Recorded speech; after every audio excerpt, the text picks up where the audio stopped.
usuario de Daniela es a los fines simplemente de poder, tenemos esa cuenta en común, a los fines de mantener el mismo link de enlace y no marearlos a ustedes con quién se conecta y quién no, y que estén al pendiente de la información. Así que por eso mantenemos este mismo link con eso, realizado con la cuenta de la compañera Polola.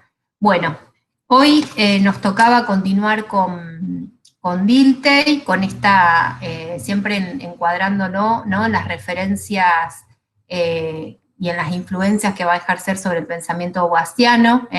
Es ese el camino que hay que hacer en la lectura de Boas.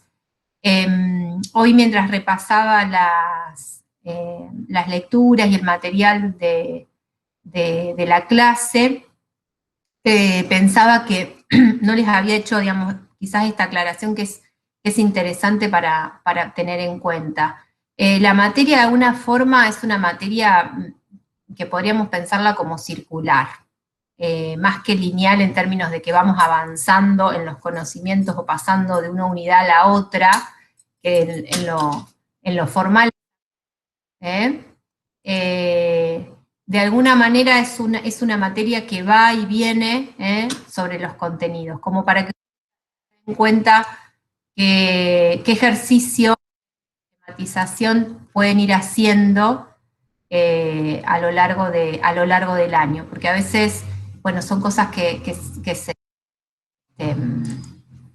se repiten desde otro lugar, nos referencian a cosas ya dichas, es como que la idea es, bueno, complejizar quizás en ese tono, para que a veces, bueno, una imagen, ¿no?, de cómo pensarlo nos aclara quizás el panorama para poder comprenderlo. Hola, buenas tardes, Enrique. Bueno, entonces, voy a hacer una exposición un poquito larga, quizás la primera horita, como para tener un pantallazo general. Ustedes vayan tomando nota, vayan apuntándose las preguntas, las dudas, y después ya más sobre el cierre vamos a ir conversando como dijimos, recapitulando lo que fuimos viendo. Bueno,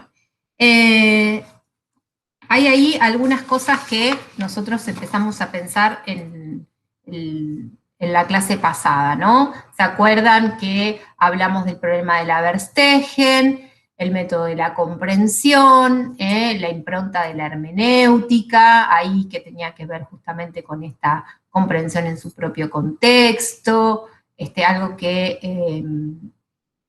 se destaca la figura de Schleiermacher, que es el que de alguna manera sistematiza o funda un método y que, por supuesto, tiene influencias en Dilthey, ¿no? La idea es poder entrarnos en ese clima. Yo les puse ahí en el material del aula de comunidades, les puse un pequeño cuadrito que yo les decía con datos biográficos de Dilthey, en el que está un poco el recorrido desde que nace, bueno, los estudios que realiza, y un poco en la otra columna los procesos históricos, políticos que van de alguna forma acompasando esos movimientos, para que simplemente a los fines de tener algunas referencias de su vida. Lo que trabajamos, esperen que termino de admitir algunos más. Creo que estamos ahí. Bueno, lo que se acuerdan que en el marco del problema de la comprensión y en las primeras planteos hacia Dilthey, lo que trabajamos es esta idea, es esta contradicción que le encuentra este problema, que era el de trabar este método, ¿se acuerdan? De lo histórico y de lo sistemático. No renegar, digamos, de las diversidades de los procesos históricos, pero a la vez no caer en esa diversidad o en ese relativismo extremo, sino poder lograr acceder a las regularidades, al proceso de validez universal. Esa era un poco la disyuntiva que él se presentaba, ¿no? ¿Se acuerdan en la clase anterior? Ese cruce de caminos que hasta el momento parecían opuestos o que iban por senderos diferentes, él los pretende articular, cruzar. Hoy, en base a un material que realizó el año pasado Gloria, donde también lo tienen ahí al material para consultar, que lo tienen en esa primer carpetita sobre Hughes y Dilthey, donde tienen la bibliografía y los recursos pedagógicos que fuimos haciendo. Bueno, en función de eso, ella acá hace algunos señalamientos que a mí me parecen atinados y que voy a recuperar en su honor, para que esté presente también este año, aunque ella ya no forme parte del equipo en forma activa. ¿Qué es lo que me parece que es interesante? En primer lugar, ella marca la influencia que tiene el historicismo alemán en la obra de Dilthey. Este movimiento que se desarrolla entre las últimas décadas del siglo XIX hasta el inicio de la Segunda Guerra Mundial, o sea, hasta la década del 40, hasta la fines de la década del 30, mejor dicho, y de alguna manera dice la primera manifestación del movimiento se da en 1883 con la introducción a las ciencias del espíritu de Dilthey. Esa sería como una de las obras más significativas de este movimiento. Esta forma, dice, de conocer la historia, partía de un contraste esencial entre las ciencias de la naturaleza, consagradas a la observación de fenómenos que se reproducen según leyes rigurosas e inmutables, y las ciencias del espíritu, cuya realidad primaria es el cambio y cuyo objeto de estudio es una infinidad de acciones conscientes y cargadas de sentido, únicas e irreductibles las unas de las otras. Esta cosa de lo que decíamos la clase pasada. El universo histórico se abre a una constelación de diversidades y de un relativismo que puede tornarse extremo al punto tal, ¿se acuerdan de rozar ese peligro de negar cualquier posibilidad del conocimiento también, ¿no? Esta situación dual ahí que puede ser, digamos, a la vez interesante y muy estimulante, también puede obturar los procesos de conocimiento. Es así como la historia se constituyó en la clave para la comprensión de la realidad humana, teniendo por objeto el estudio de individualidades específicas, que era preciso aprender y para lo cual las nociones generales, los conceptos abstractos y los métodos cuantitativos y estadísticos no resultaban apropiados o suficientes. En ese marco es donde aparece el método de la comprensión como la llave, como el método clave para acceder a esas particularidades, a esas individualidades. ¿Se acuerdan que se hablaba ahí también de la empatía, de la intuición? Bueno, es en ese marco donde a mí me parece interesante o me parece importante señalar que Dilthey desarrolla su obra. No es la única influencia que va a tener, ya hablamos la clase pasada de la influencia de la hermenéutica, y también de los fundamentos del vitalismo, en esta idea de que el parte de considerar al sujeto, al hombre entero, ¿se acuerda, no? Este hombre en su totalidad.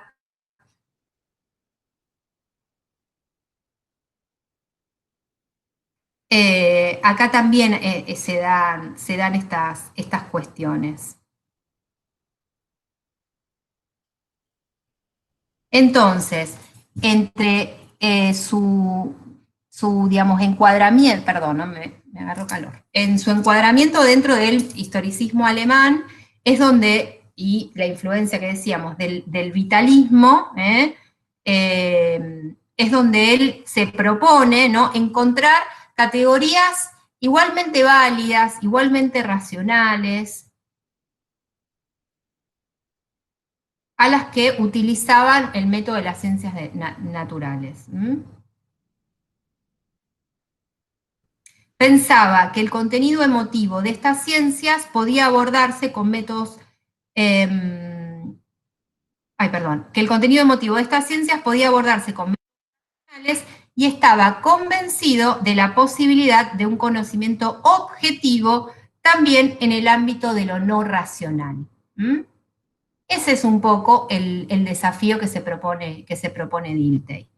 Esto que decíamos, también influido por la hermenéutica, influido por el vitalismo, que es justamente pensar este hombre más allá de sus aspectos racionales, abstractos, sino entenderlo en esa totalidad.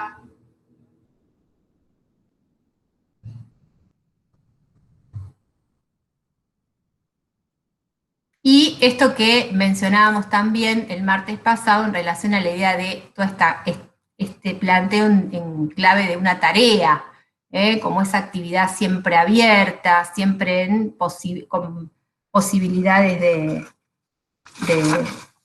esto, de ser más perfectible cada vez más, ¿no? O de ir complejizándose. Bueno, en base a esto hay también algunas referencias que son biográficas, que tienen que ver con que, bueno, sus inicios tienen que ver con el estudio de la teología, debido a que él provenía de una familia protestante, su papá era un pastor protestante, y se le impone era el estudio de la teología. Después es algo que él, podríamos decir, va abandonando, se inclina hacia la filosofía, para que también se den una idea de los campos que fue atravesando este autor.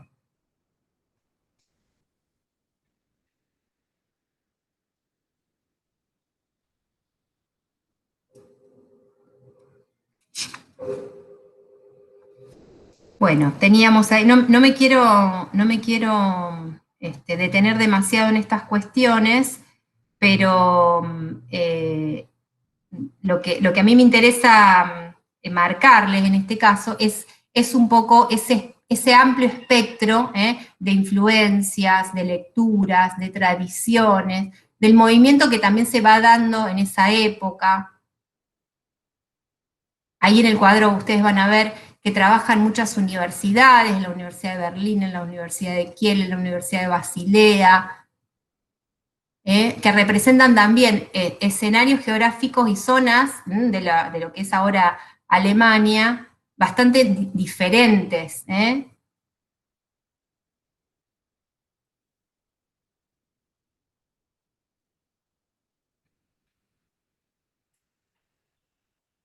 Bueno, algo por supuesto, siempre seguir avanzando. Aguárdenme un segundito que me están tocando.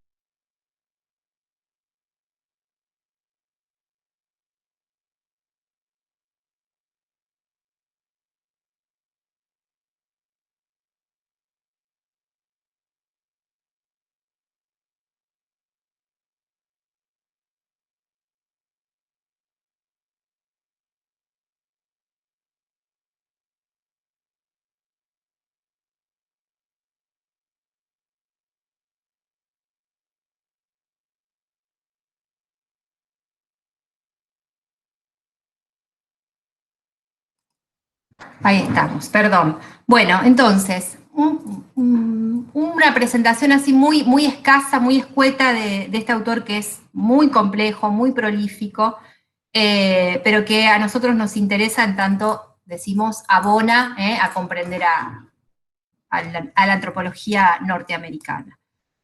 Bueno, teniendo entonces estas cuestiones, lo que aparece ahí como impulso, ¿no? Como objetivo, como interés de Dilthey, y es el de comprender la vida por sí misma, ¿no?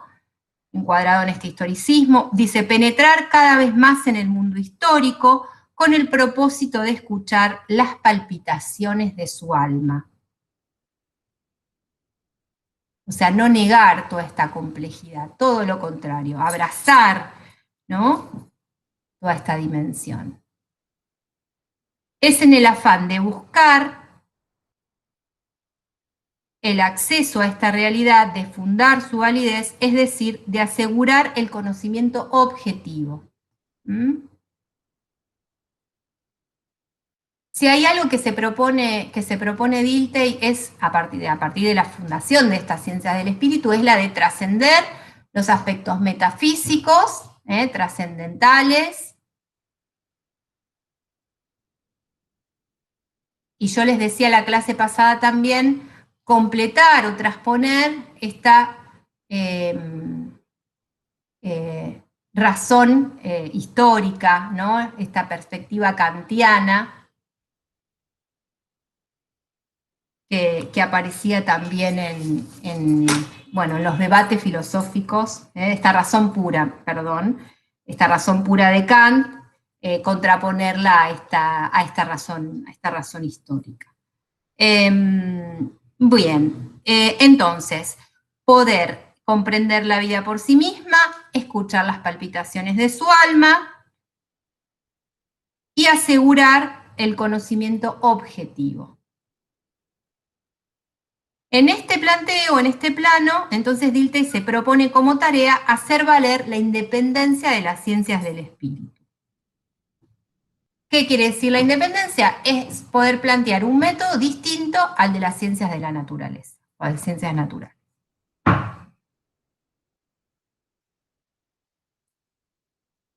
¿Dónde él encuentra la clave para fundar esta independencia? En el hombre entero del que venimos hablando.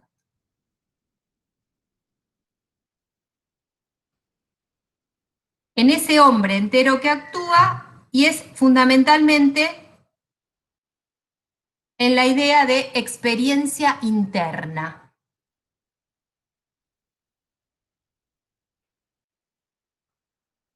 Y ahí entre paréntesis pongan la noción de vivencia.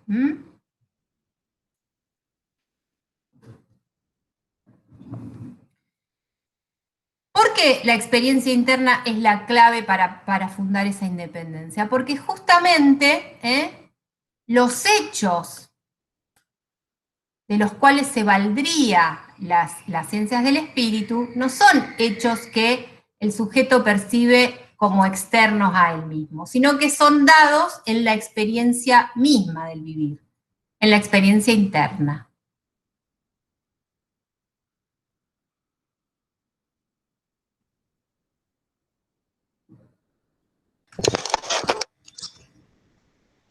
Bien, dice, ¿cómo se pregunta, no? Yo me pregunto, ¿cómo lleva o pretende llevar a cabo ese desarrollo de esas ciencias?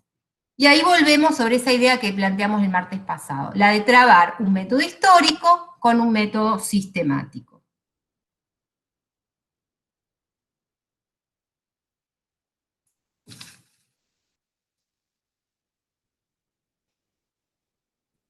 Dice, traba un método histórico con otro sistemático para resolver la cuestión de los fundamentos filosóficos de las ciencias del espíritu. ¿Qué es la experiencia interna o los hechos de conciencia? ¿Qué son?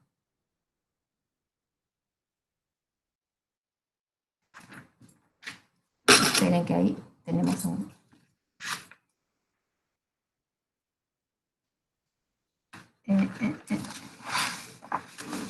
Espérenme un segundito.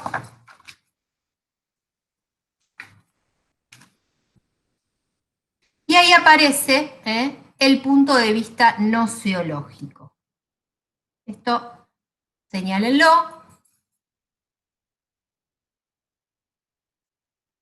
Profe, perdón, no lo escuché. ¿Punto de vista cómo? Gnoseológico, de conocimiento. GN sería.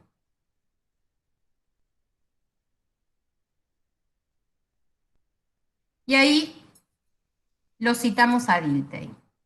Toda ciencia es ciencia de la experiencia, pero toda experiencia encuentra su nexo original y la validez que éste le presta en las condiciones de nuestra conciencia, dentro de la cual se presenta, es decir, en la totalidad de nuestra naturaleza. El punto de vista gnoseológico es a la vez fundamento de las ciencias del espíritu, porque a través de él aprendemos la única realidad que se nos presenta, la que aparece en los hechos de conciencia que se dan en la experiencia interna. Ese sería el envión. Y el punto de vista gnoseológico es justamente esto, desde dónde conocemos. Eso quiere decir, ¿no? ¿Alguno hizo problemática análisis del texto? Bueno, cuando Saussure habla del punto de vista construye al objeto, se refiere a esto, ¿no? Bueno, ¿desde qué lugar nosotros estamos conociendo? Y que ese punto de vista va a cambiar la forma en que nosotros observamos a ese objeto. ¿No? Si lo miráramos, si lo pusiéramos en términos más visuales, más ópticos, diría, bueno, no es lo mismo si yo estoy mirando algo desde arriba, si lo estoy mirando en el mismo nivel, si lo estoy mirando desde abajo, ¿no? Me cambia la forma o los detalles que yo puedo observar de ese objeto o de ese fenómeno. Bueno, esto sería algo parecido, pero en términos epistemológicos, en términos de encuadre. Bueno, ¿desde dónde los estoy mirando? Profe, Fuera, sí. ¿puede aclararme un poco más sobre lo que significa experiencia interna? Porque no me quedó claro. Lo vamos a hacer medio al final. Ahora si querés, para no interrumpirnos tanto, pero la experiencia refiere a esto, a lo que nos va sucediendo internamente, o sea, cómo vivenciamos nosotros. Por eso les decía, apúntense el concepto de vivencia, porque ahí también está como mucho más claro. Tengamos en cuenta que él dice, bueno, es un hombre entero que tiene actitudes, o varias actitudes más allá de la racional. El hombre como especie es alguien que tiene conciencia sobre sus propios hechos, puede recapitular, puede dar razones sobre sus modos de comportamiento. Y esa experiencia que es interna es la forma en que nosotros nos damos al mundo. A diferencia, pensemos siempre que él está tratando de fundar la independencia de las ciencias de la naturaleza. A diferencia de lo que sucede en el abordaje de los fenómenos de la naturaleza. Hago de nuevo esta aclaración que la habíamos iniciado el martes pasado también. Es una distinción, por supuesto, en términos más abstractos. No es que estamos pensando que el mundo del espíritu es un mundo aparte y que no tiene ninguna vinculación con la naturaleza. Es simplemente a los fines de poder pensar modos de conocimiento que realmente nos permitan acceder a esos objetos y a esos fenómenos. A estos procesos, en este caso, pues son procesos históricos. Entonces, lo que nos está diciendo es que el punto de vista, o sea, el punto de vista del conocimiento gnoseológico, ese nexo podríamos decir, entre sujeto y objeto, está dentro de nuestra propia experiencia, en nuestros hechos de conciencia. Ahora lo vamos a desarrollar un poquito más.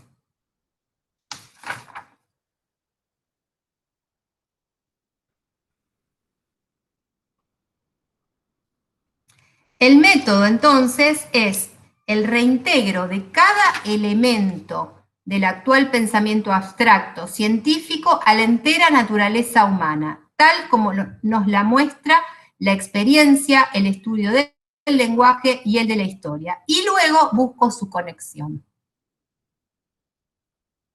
El punto de partida es este.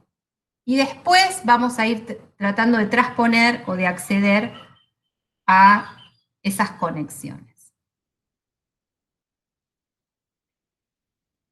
En el libro, digamos, esto ustedes tenían para leer esto que yo estoy desarrollando, forma parte de la selección que yo les dije de Dilthey, que es esa introducción y hasta los capítulos 5 de Introducción a las Ciencias del Espíritu. Este material que también tienen en el aula. Bueno, ¿a qué denomina Dilthey Ciencias del Espíritu? A un todo autónomo frente a las ciencias de la naturaleza o a las ciencias naturales, que tienen como objeto la realidad histórico-social. O sea, las ciencias del espíritu, el objeto es la realidad histórico-social.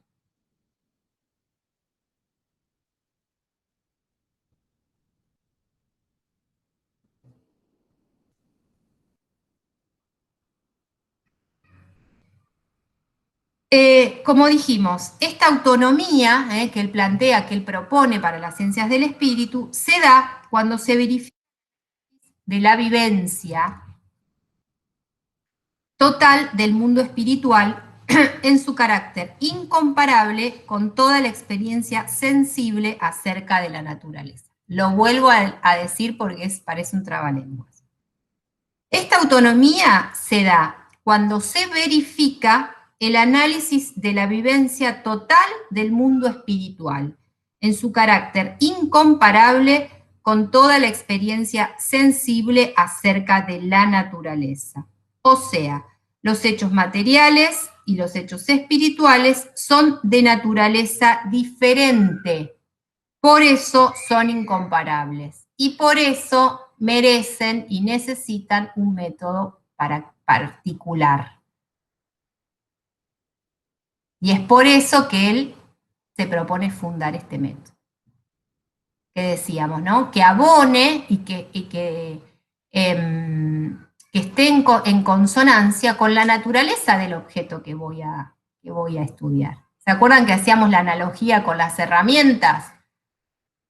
El otro día, bueno, no puedo utilizar, no puedo pretender cortar un hierro con un serrucho, porque no me va a servir, no voy a poder accionar sobre ese elemento. Necesito algo que sea acorde. Bueno, él de alguna forma se plantea eso, crear una herramienta que sea acorde a la naturaleza del objeto. Daniela, Verónica, estoy sin cámara. ¿Podría repetir, por favor, el objeto de estudio de las ciencias del espíritu, como lo habías dicho? El objeto es la realidad histórico-social. Muchas gracias. RHS, va a ser así como la sigla. Bueno, estamos entonces en esa frecuencia. ¿Y el que dice? La diferencia de contenido que sirve de base a la división de las ciencias está enlazada a la diferencia nociológica, o sea, el modo como nos son dados los objetos. Las cosas se nos ofrecen como fenómenos cuando nos son dados en la percepción externa, o como realidad cuando se dan inmediatamente en la percepción íntima. La naturaleza se explica, el espíritu se comprende.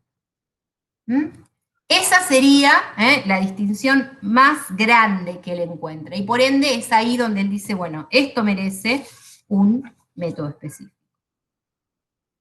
Y ahí entonces se explicita en ese capítulo 2.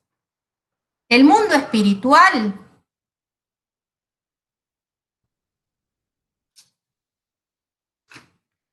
posee hechos de autoconciencia y unidad de la conciencia en relación a ellos.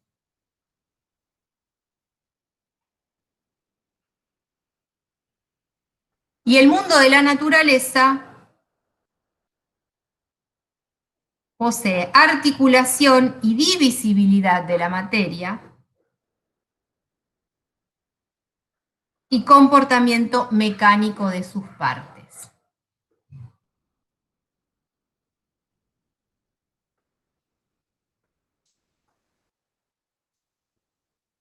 Es ahí entonces donde él dice, bueno, estas cuestiones no son datos menores, no pueden ser algo que pueda pasar desapercibido para atender a estas situaciones. Yo tengo que poder atender a esto.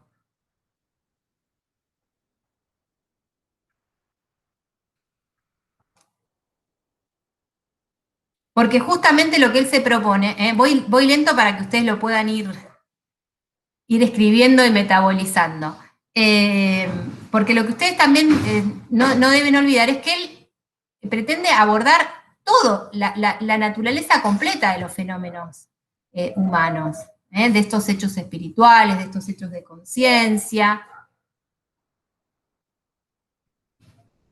de no atender solamente a los fenómenos estos que imperaban en la época, ¿no? de la preeminencia de la razón, sino atender a todos estos aspectos que decíamos, ¿no? De lo emotivo, de lo volitivo, que operan en el mundo histórico.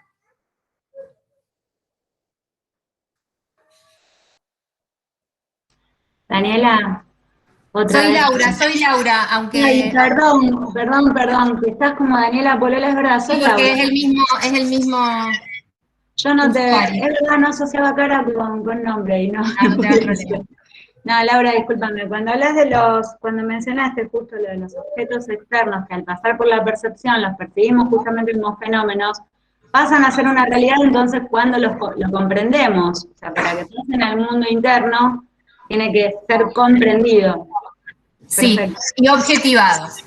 Lo Bien. que les decía, quizás vos entraste unos minutitos más tarde, pero la idea es que yo desarrolle un poco más porque tengo varias cosas y después en todo caso vamos haciendo más sobre el final una recapitulación. Gracias. Para no ir, pero sí, es muy acertado y vuelvo.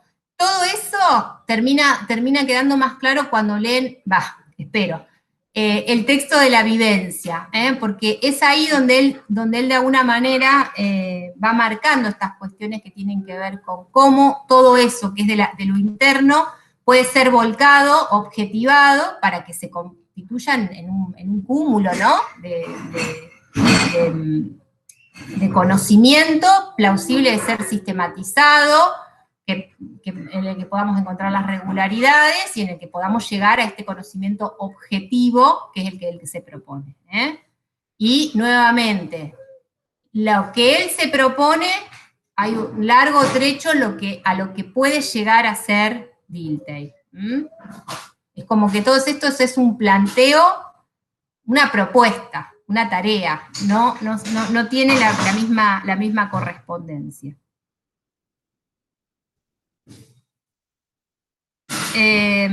Bien. En el capítulo 3, que dice la relación de este todo con las ciencias de la naturaleza. Y ahí hace centralmente este señalamiento que yo les decía. La separación que hay es una separación del orden de lo abstracto. Es a los fines de atender a estos fenómenos, a la naturaleza de estos fenómenos, no porque él considere que son mundos y universos separados. Entonces él plantea, dice, el individuo nace, se conserva y desarrolla en base a las funciones de un organismo animal. O sea, ¿no? Lo sitúa al hombre ahí en su costado más biológico. La vida espiritual solo es una parte, desprendida abstractamente, de la unidad psicofísica. Y es en esa unidad psicofísica que se presenta la existencia y la vida de un hombre. Nexo, habla de este nexo entre los hechos espirituales y el mundo corporal. Ahí entonces tenemos la idea de la experiencia interna, punto de vista trascendental, la naturaleza se halla bajo condiciones de conciencia, o sea, cómo yo percibo, cómo es mi relación con la naturaleza. Esa relación está mediada o dada por la experiencia interna. Los fenómenos de la naturaleza, el frío, el calor, la lluvia, el fuego, para dar algunos elementos. Son percibidos en en mi individualidad, en mi particularidad.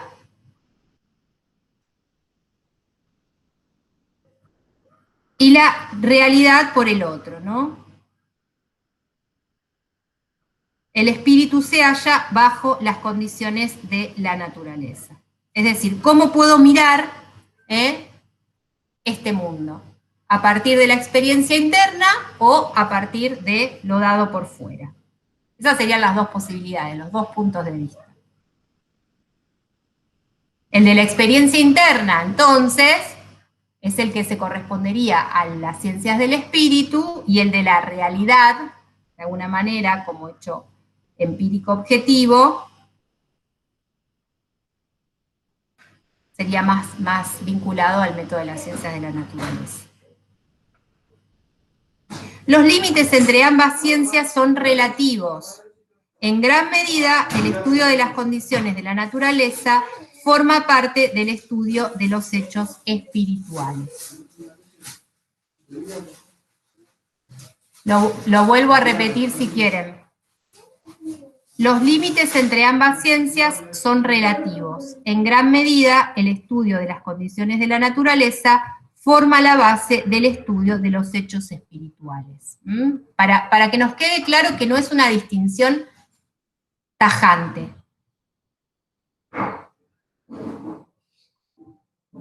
Bueno, si no lo entendieron, después lo volvemos a revisar. No obstante, para Dilthey, o sea, ya sabemos o tendríamos que poder saber qué es lo que él por dónde se va a inclinar, ¿no? Para Dilthey dice, conocemos la naturaleza a través del mundo espiritual. Esto que decíamos, a partir de la experiencia interna. La naturaleza es para él lo que está dentro. La percibo desde dentro.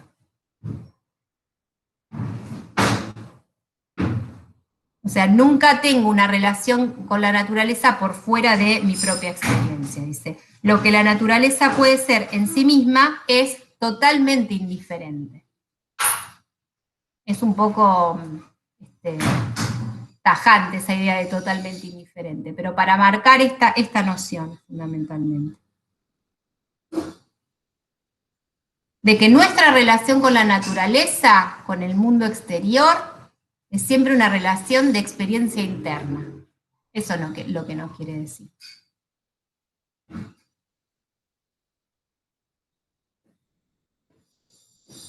Los hechos del espíritu constituyen el límite supremo de los hechos de la naturaleza. Los hechos de la naturaleza constituyen las condiciones ínfimas de la vida espiritual.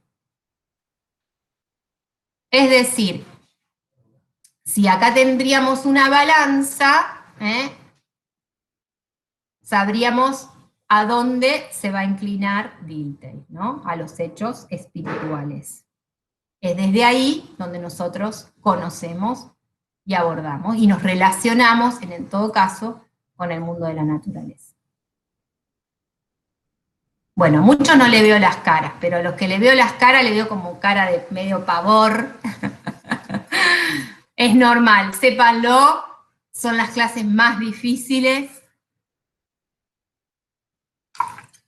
pero van a ver que todo esto lleva un cauce. Por eso yo les decía esta idea de la circularidad, porque también es como algo que uno va digiriendo de a poco, masticando, leyendo y releyendo, y a medida que van pasando los contenidos y los trabajos, uno va entendiendo un poquito más todo lo que ahora nos queda así como medio en un cóctel, ¿no? Un batido de ideas, que no termina uno de entender una y la otra tampoco la entiende, y así quedamos medio raro.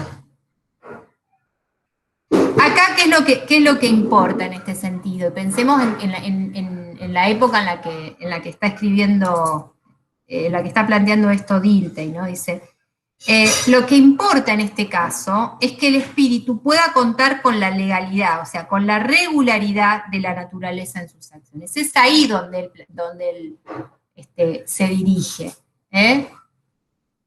a poder establecer estas regularidades que a primera vista se muestran como tan disímiles, tan diversas, tan relativas,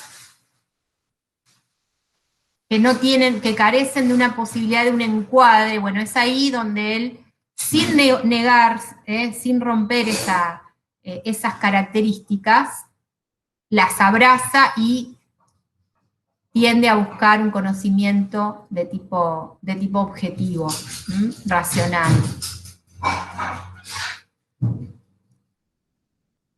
Bueno.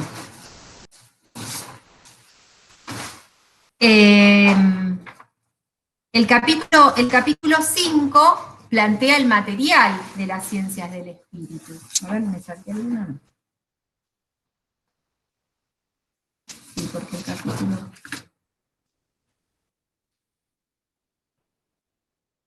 Bueno, paso al capítulo 5 porque en realidad lo que plantea en el capítulo 4 es muy breve, y lo que él dice es que aún las ciencias del espíritu como un todo, como un conjunto de disciplinas, no está del todo conformado, obviamente. Las ciencias de la naturaleza, en ese sentido, cuentan con más ventaja por el tiempo de desarrollo de esto.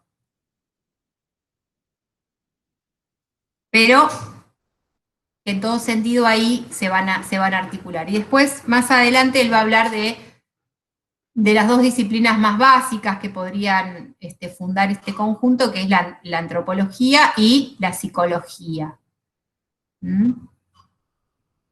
Esas serían como las ciencias,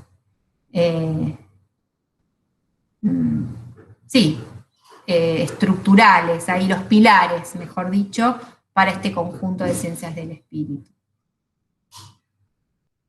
Y el capítulo 5 que les decía es esta idea de el material, su material. ¿Cuál es el material de las ciencias del espíritu?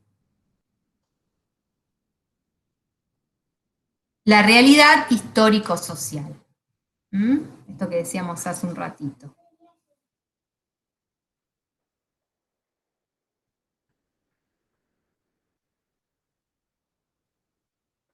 Es como un término muy grandilocuente, ¿no? Ustedes tienen como dimensión de la envergadura, ¿no? que se plantea Dilthey, ¿no? La realidad histórico-social, así. El todo, el mundo y sus alrededores. Bueno, esta realidad histórico-social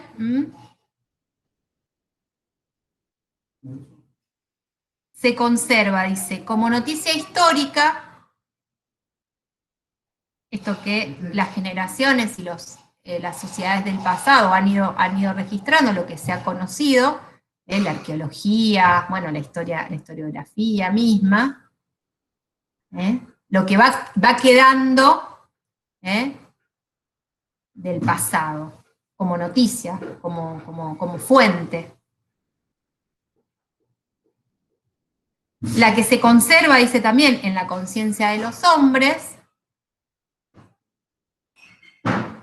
esto que también aparecen ahí, que es muy cercano al trabajo antropológico, que es, bueno, el de la historia de vida, el de la entrevista, el de la instancia de la recapitulación y de la rememoración de procesos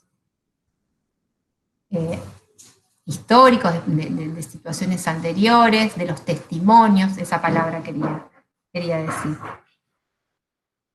Y la realidad histórico-social también se conserva como conocimiento social. Quizás este sería el conocimiento más organizado en términos de... Sí. Profe, perdón, se me cortó. Bueno, decíamos, este material es la realidad histórico-social y se conserva como noticia histórica en la conciencia de los hombres, ¿no? El recordar, el rememorar, el dar testimonio de lo que ha pasado, y como conocimiento social. También, lo que también las sociedades también van acumulando, ¿no? En ese sentido. Bueno, ese material, ¿cómo es? ¿Organizado, ordenado, armonioso? No. Es imperfecto, va a decir Dilthey. Está recortado por la tradición. Y está recortado por los intereses. ¿Qué es lo que, o sea, nosotros no conocemos todo lo que pasó en los siglos pasados, en las etapas anteriores? Siempre es un recorte. Bueno, acá si tuviéramos algún historiador, y cuando ustedes hagan las materias, esto aparece. Uno de los ejemplos que nos puede servir para pensar esto es, bueno, ahora, toda la producción historiográfica que se da en relación a el papel de las mujeres a lo largo de la historia. Esto de rescatar, entre comillas, ¿no? Las mujeres científicas, las mujeres trabajadoras, un documental ahora para Malvinas, las mujeres que también fueron a Malvinas, ¿no? Bueno, esto que parecería, ¿no? Que ahora, bueno, nos damos cuenta que había muchas mujeres en los procesos históricos. Bueno, se da también por los intereses o por las coyunturas actuales, donde, bueno, hay un debate en relación a las perspectivas de género, a recuperar ese lugar, ¿no? O esos derechos, y bueno, se vuelve sobre ese pasado en función también de los intereses del presente. Algo que parecía que la historia era la de los hombres, ahora aparecen muchas mujeres. También lo que sería el caso de la Escuela de los Anales en Francia, que es esta historia, ¿no? De los vencedores, de las grandes historias, y bueno, en la Escuela de los Anales se preocupa por esa historia de las bases, de la vida cotidiana, la historia social, ¿no? Esta historia que no es ni de grandes héroes, ni de grandes próceres, ni de grandes batallas, sino sobre, no sé, la vida cotidiana. Hay una colección muy linda, que es vida privada, que viene de esa, no sé si la conocen, que tiene su digamos, edición para Francia, para Europa, mejor dicho, y también hicieron una edición de varios tomos para Argentina. Y ahí justamente se va mostrando estas cuestiones que hacen, por supuesto que entran en el diálogo con los grandes procesos históricos, pero ¿cuál es el interés de esos historiadores de la actualidad? El mirar hacia atrás sobre las clases sociales, sobre las personas que no forman, ¿no? Esta galería de los que llegaron a tener su monumento. En ese sentido es donde nos dice Dilthey, la realidad histórico-social es una realidad que es imperfecta, que es recortada, y que viene también atravesada por la tradición. Porque es esto. Y quizás lo que quede acá claro es que dice, la sociedad actual vive sobre las capas y escombros del pasado. O sea, esa historia, esa tradición que nos constituye como tal, nunca es un proceso absolutamente organizado, sino que esa imagen, ¿no?, de lo caótico, o de lo imperfecto, mejor dicho. Porque la idea de caos nos lleva a otro lado que a veces es pensado como negativo.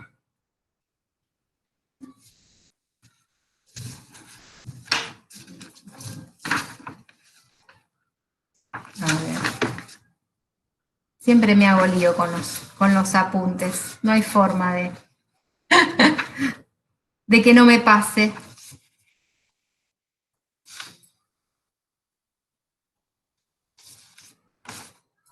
Y acá él dice al principio de este capítulo, dice, desde la época en que la gente se agrupaba en torno a la hoguera de campaña y los compañeros de tribu y de combate relataban las hazañas de sus héroes y el origen divino de su tribu, el fuerte interés de los vivientes ha destacado y conservado hechos recogidos del fluir de la vida humana cotidiana.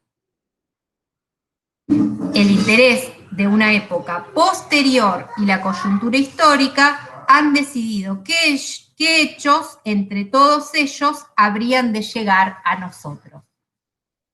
¿Queda claro esa idea? De que ese material es, y por ende, al ser imperfecto, al ser recortado, al ser atravesado por los intereses de la actualidad, también es un material que es un pasado que siempre se va renovando, que siempre es abierto. Y ahí entonces, para mí, le suma como un escalón más en la complejidad, porque a la vez esa regularidad y esa objetividad, ¿en qué momento la logra encontrar? ¿No? ¿Cómo logra esa recapitulación que dé cuenta de todo esto? Es un desafío eterno, digo yo. Por algo me parece que le quitó el sueño a Dilte y lo preocupó muchísimo por semejante tarea emprendida, ¿no?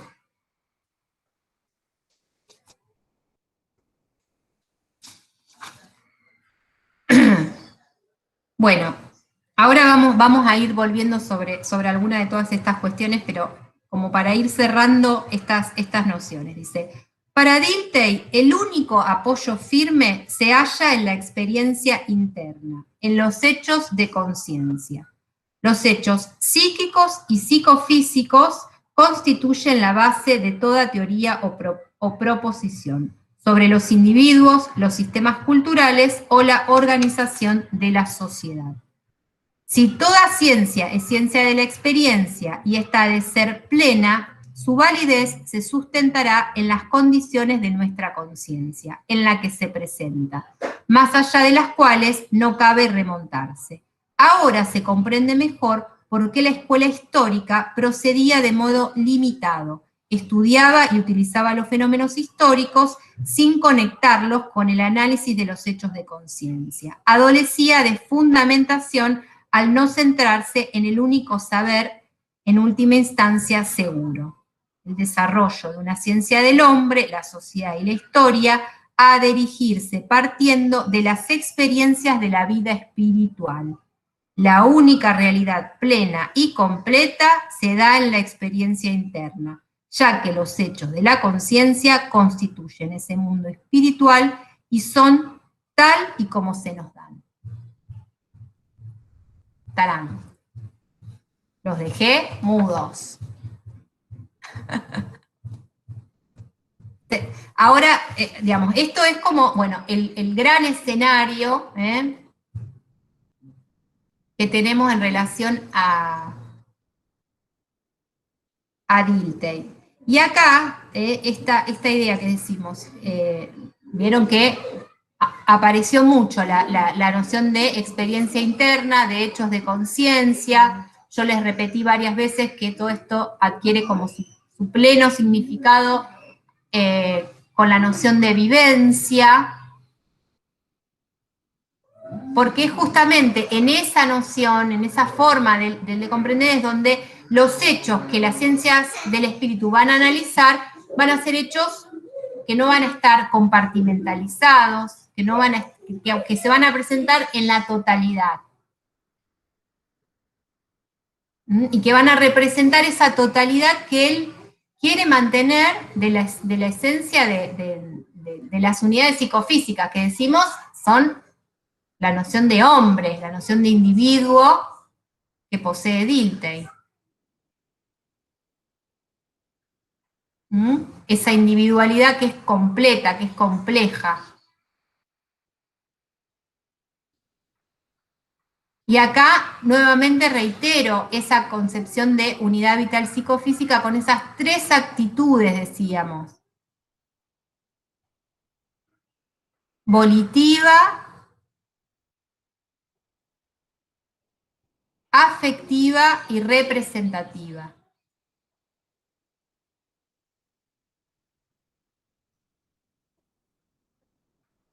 quiere, siente y representa.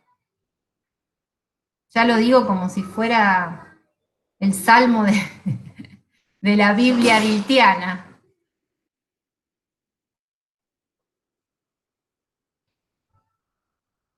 Es decir, es un hombre que no solamente tiene la capacidad de razonar, sino que tiene estas otras dimensiones. Y es un hombre que, va a decir Dilthey, es el punto de intersección de los sistemas de cultura. Y voy a ver si me la juego y puedo abrir, a ver la pizarra esta, si la puedo empezar una pizarra nueva, a ver si lo logro.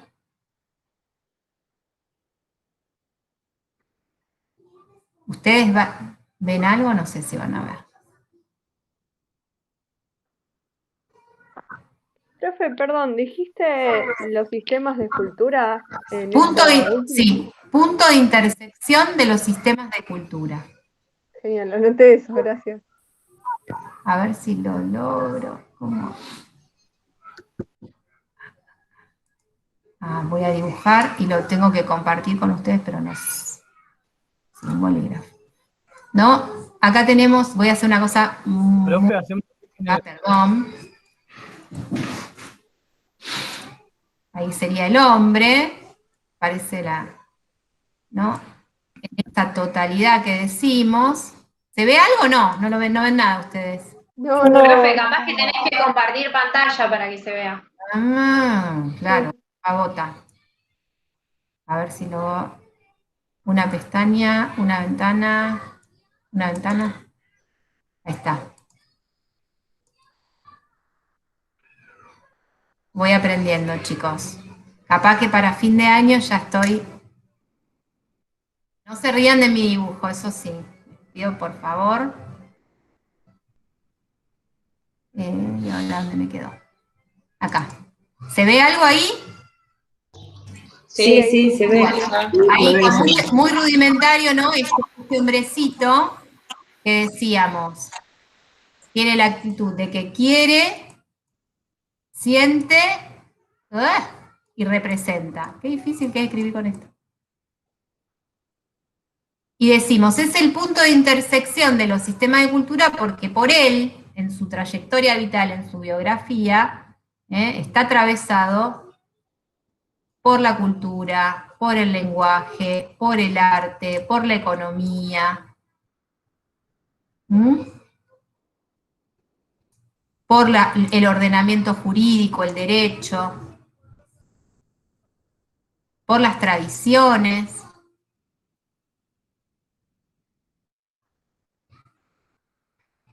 ¿Se entiende? Y en esa, digamos, y en esa complejidad que implica estar atravesado por todas estas cuestiones, donde decíamos la otra vez, adquiere importancia para Dilthey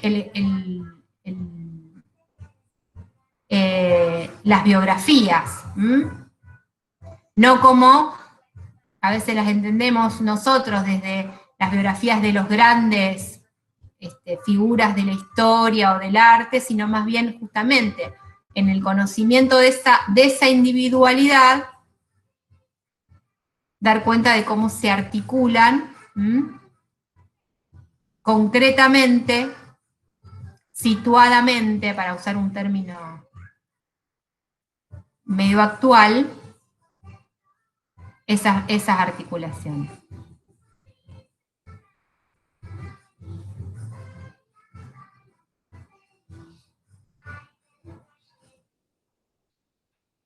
Bueno, no me copien el dibujo porque es muy pésimo.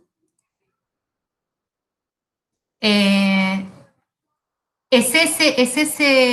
esa condición de hombre, ¿no?, a la que él atiende, pero también es desde la que él parte. El sujeto que investiga también es un sujeto de esas características.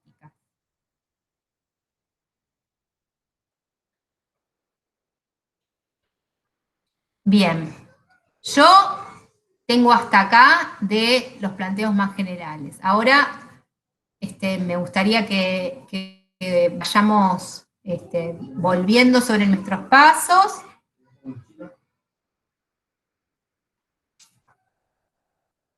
Preguntas, ahora sí, abran los micrófonos, levanten la mano, prendan las cámaras los que puedan.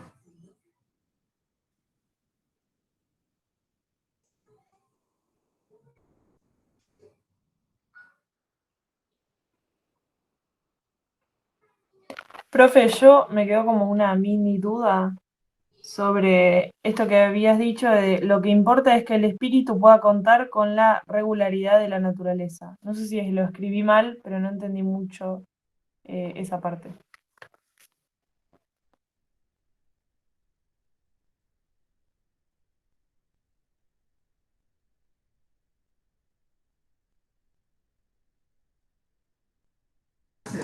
¿Alguien más? Vamos a ir sumando algunas.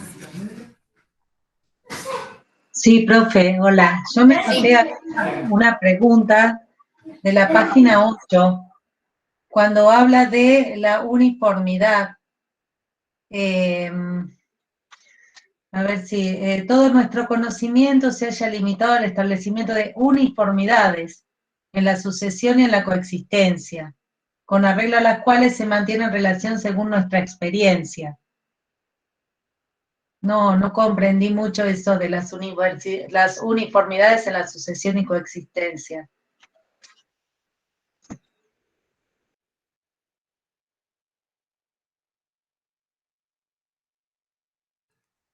¿En qué párrafo? ¿En el primero o en el segundo? Sí, en la página 8, el segundo párrafo, más o menos en la mitad del segundo párrafo.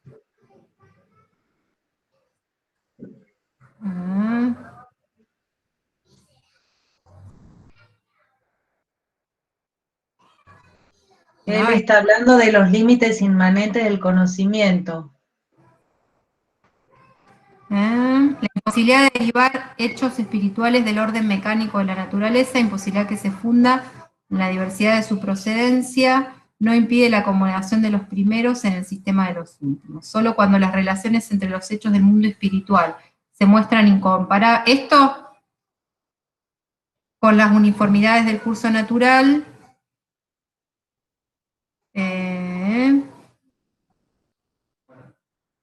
volvémelo a leer porque, Anaí, porque no lo encuentro. Sí, es la página 8 del capítulo 2, es del capítulo 2. Sí, espero que sea el mismo apunte que tengo yo porque...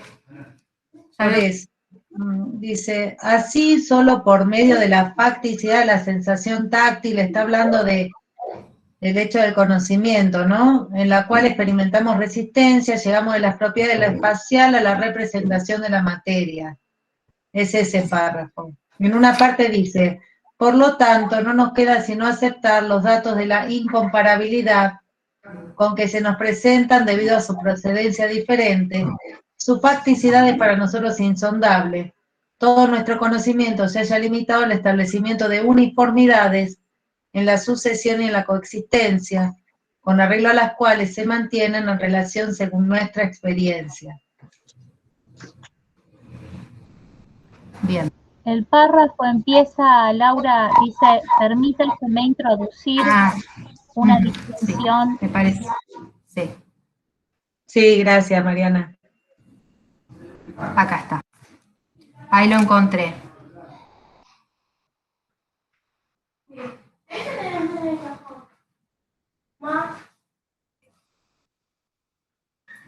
Se haya limitado al establecimiento de Sí, en realidad lo que en la sucesión y en la coexistencia con arreglo a las cuales se mantienen en relación según nuestra experiencia. Estas son limitaciones que radican en las condiciones de nuestra experiencia misma y se presentan en todos los puntos de la ciencia natural.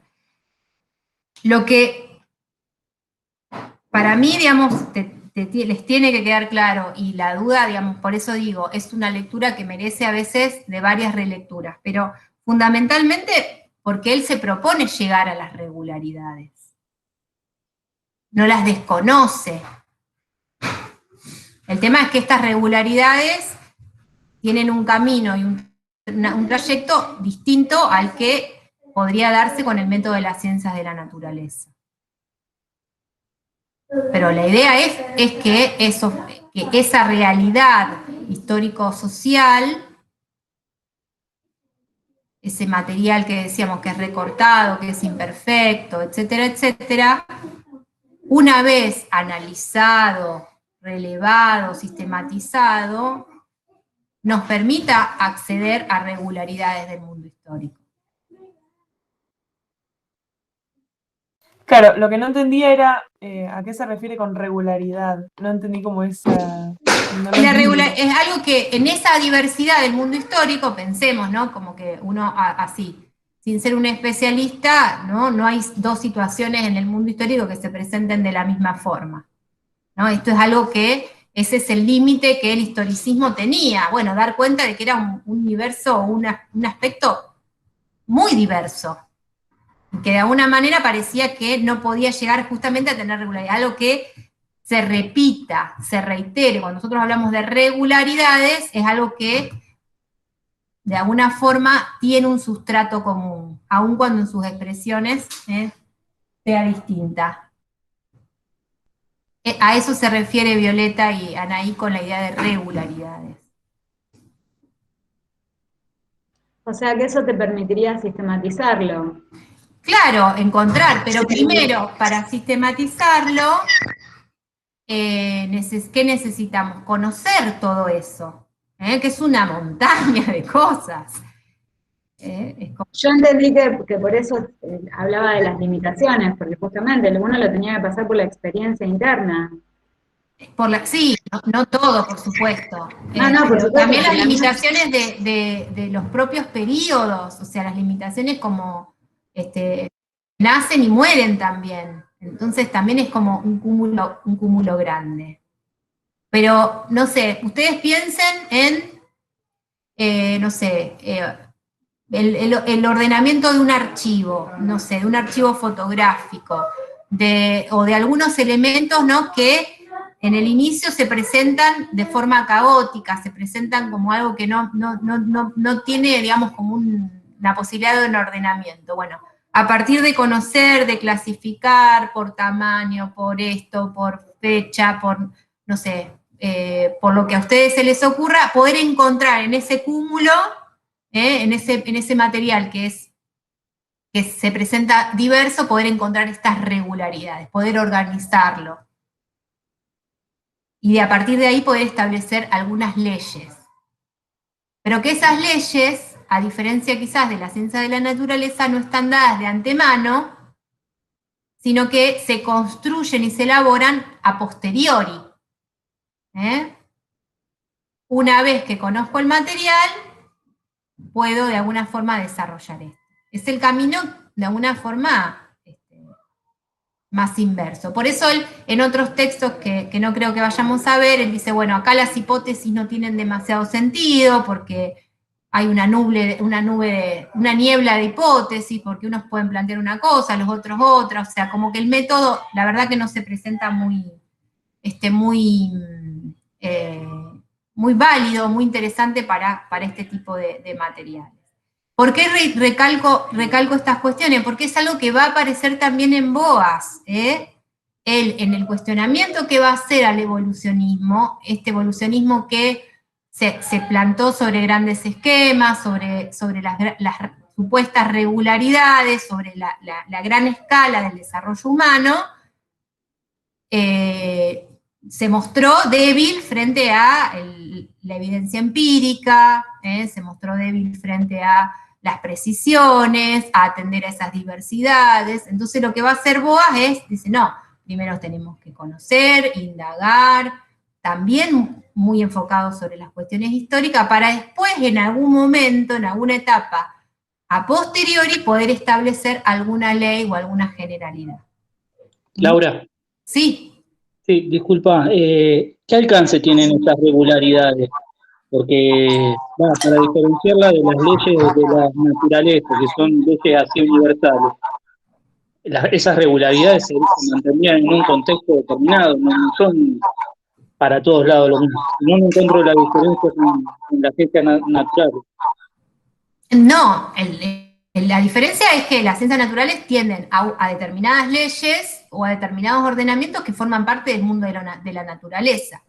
Entonces él dice, bueno, nosotros podemos llegar a lo mismo, a establecer otras regularidades, otras leyes, pero que respondan al mundo histórico, no al mundo espiritual, este mundo que justamente decimos, se percibe desde lo interno, en la totalidad de la existencia humana, reconociendo los aspectos más emotivos, bajo esos otros ordenamientos.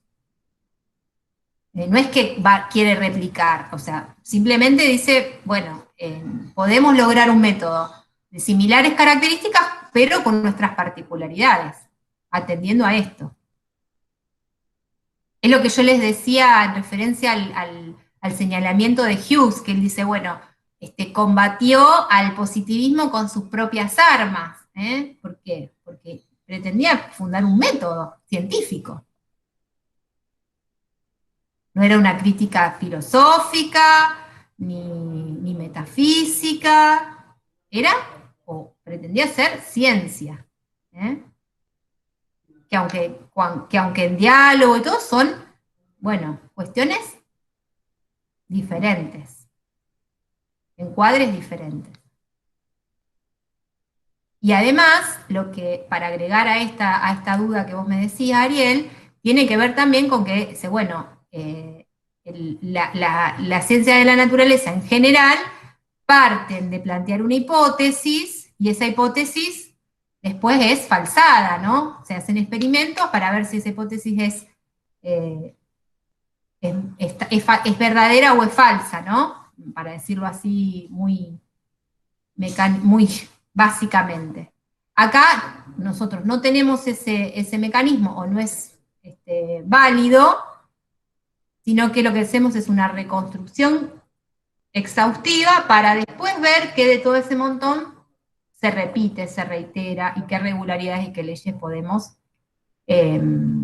establecer en función de lo ya conocido, de lo ya indagado. Profe. Sí. Consulta, pero de alguna manera no se trata de demostrar determinadas cosas hipotéticas a través de las investigaciones en ciencias sociales también. ¿No hay de alguna manera un símil a lo que se pueda llamar hipótesis en ciencias exactas? Es el planteo que hace Dilthey. Yo no digo que no puede haber, por supuesto que hay, y que hay anticipaciones hipotéticas, pero en ese sentido lo que sí podemos coincidir es que no tienen el mismo nivel de verificabilidad. Por eso, claro, entiendo. Particularidades que tienen los procesos sociales e históricos, porque son sujetos que tienen conciencia de sus propias acciones, porque uno no puede poner en un laboratorio, ¿no? A falsar un procedimiento, a observar, si tal comportamiento se debe, ¿no? Hay muchas discusiones en relación a eso. Pero lo que en este caso me parece que refiere es que, bueno, que digamos, las herramientas con las que contamos tienen que ser distintas porque la naturaleza de los objetos lo es. Bueno, claro, concuerdo con eso. Es reiterativa, pero para que a ustedes les quede claro como por digamos, esa idea. Porque además, bueno, sería como renunciar a las particularidades del mundo social. Creer que es medible, cuantificable, regularizable como, no sé, un proceso geológico, o no sé, una cuestión más biológica, o algo vinculado a la física, ¿no? Que tiene otras temporalidades, otras dimensiones.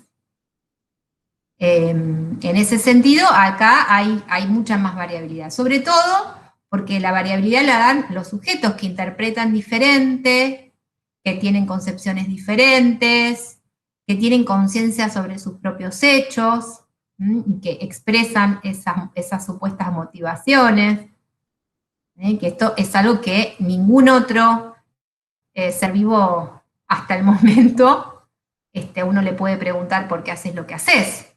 Uno observa siempre los comportamientos desde fuera. Bueno, a los individuos uno les puede preguntar qué recuerdan, qué hicieron, qué les parece, qué experiencias, por qué, preguntarle por las motivaciones, por las razones.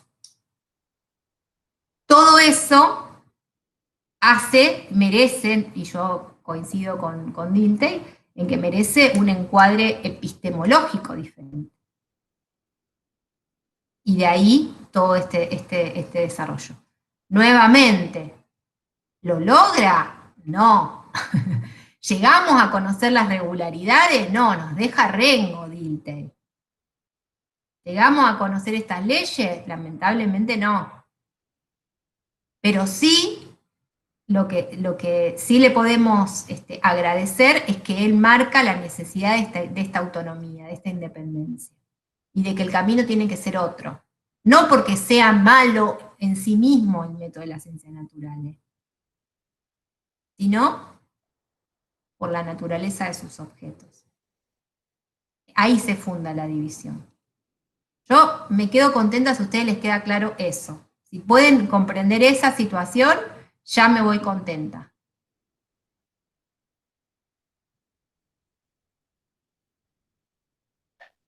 Entonces, profe, como que la crítica que vos hablabas como de una crítica que se le puede hacer a Dilthey, o algo así, o entendí mal. ¿Cómo, Melina? Que no me quedó claro si vos recién estabas mencionando que este tema de las ciencias naturales, y eso de lo que estabas hablando, era como, dijiste, como una crítica posible, como una posible crítica que se le puede hacer a Dilthey, o algo así, entendí. ¿Era eso? Digo tantas cosas que a veces No. Lo que digo es que en ese sentido hay un señalamiento ahí que es como que inicia una discusión, pero digo, no termina, no nos muestra los resultados de eso. ¿Se entiende?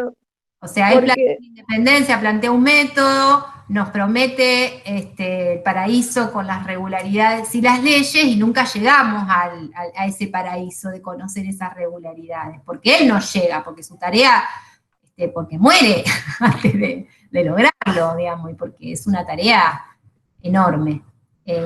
Pero sí, digo, le debemos esa independencia, ese camino, que trazamos como, bueno, parte de las ciencias humanas o de las ciencias sociales. No sé si iba por ahí o dije alguna cosa de la crítica, no sé. Si algún otro se acuerda que dije, o después iré al archivo, al video. Sobre la hipótesis. ¿Será? No sé, pero yo, a ver, como que me disparó hacerte, o sea, pensar en eso y intentar entender si vos hablabas sobre una crítica o eso. Por lo que había dicho un compañero hace un rato, que en lo que yo también me había puesto a pensar, en eso cuando habló sobre la distinción entre las ciencias naturales y las ciencias del espíritu. Sí. Y que me quedé pensando en que, como lo que vos decías, como que toma de las ciencias naturales, Dilthey, como el modelo de ciencia, no sé si me doy a entender, pero es sí. Eso. No es que toma el modelo de ciencia, lo que quiero decir es que él se debate, digamos, lo que él plantea es que valida el término del método de las ciencias naturales para los fenómenos de la naturaleza. O sea, en ese sentido decimos, bueno, combate al positivismo con sus propias armas. ¿Por qué? Sí. Porque propone fundar un método tan, podríamos decir, tan objetivo, tan científico como el método de las ciencias naturales. A ese tenor, no es que lo niega o lo rechaza o se opone porque dice feo, es malo y sucio, sino que justamente refiere a otra dimensión. Él dice, bueno, necesitamos otra. Está bien para lo que fue pensado. Nosotros no lo podemos agarrar y valernos de necesitamos crear y fundar otro. Claro, pero él no hace una distinción así como que fuera tajante, como vos decías antes en un momento dijiste. Claro, o sea, ¿qué quiero decir que es tajante? En realidad, no de los métodos, no de fenómenos, o sea, los fenómenos del mundo espiritual y del mundo de la naturaleza, no es que uno está acá y el otro está allá y no se juntan. Nosotros mismos somos respuesta de eso. O sea, tenemos vida espiritual, pero a la vez formamos parte del Homo sapiens sapiens. Tenemos un cuerpo, nos enfermamos, tenemos nuestro vínculo con la naturaleza. O sea, esos mundos no están absolutamente divididos u opuestos. Es un poco de la abstracción que decíamos. Pero en ese sentido, bueno, espérenme un segundito.